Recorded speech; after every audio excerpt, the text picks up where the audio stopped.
can trace the thread and the impact of technology through the entire history of the company. From my father in his early days and his computers that nobody had seen before, and traveling around the country with those. We bought Apple II computers. That was our first purchase. We bought 2 computers, 2 monitors, 2 hard drives, and we took them home and unpacked them, and John started reading in school. When we started, our computers had one program, and that was the auditor. Period. End of story.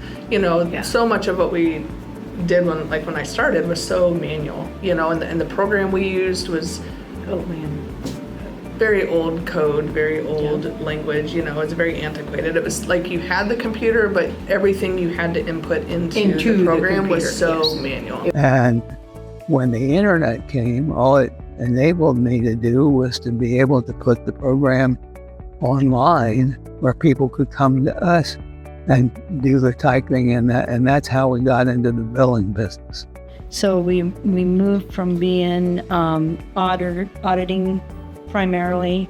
We started doing some baggage billers and stuff like that, and then we looked into like a back office product, and that's when I started merging over to more of the developer and stuff side. John sat down with me and said, "How would you like to become a programmer?" And I'm like, "Well, John, I know how to turn on the computer. I've got an accounting degree."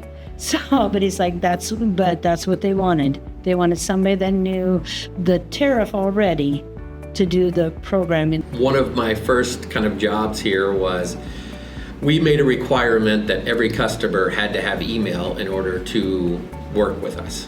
We were transferring files via email. We were sending documents a little bit via email, although that was very slow and painful at the time because of dial-up internet. But one of my first jobs was to help our customers get set up with email and how to send an email to us with a file attached to it. Every time there's been an advancement, we've been right behind. We've always been a technology. I think of us as a technology company. And as we see, technology in the early days could do a very little bit. It was a glorified typewriter in the early days, and humans had to do everything else. As technology has evolved over the 40 years, it can do a lot more, but it can't do it all. And we have deep expertise here to do the pieces it can.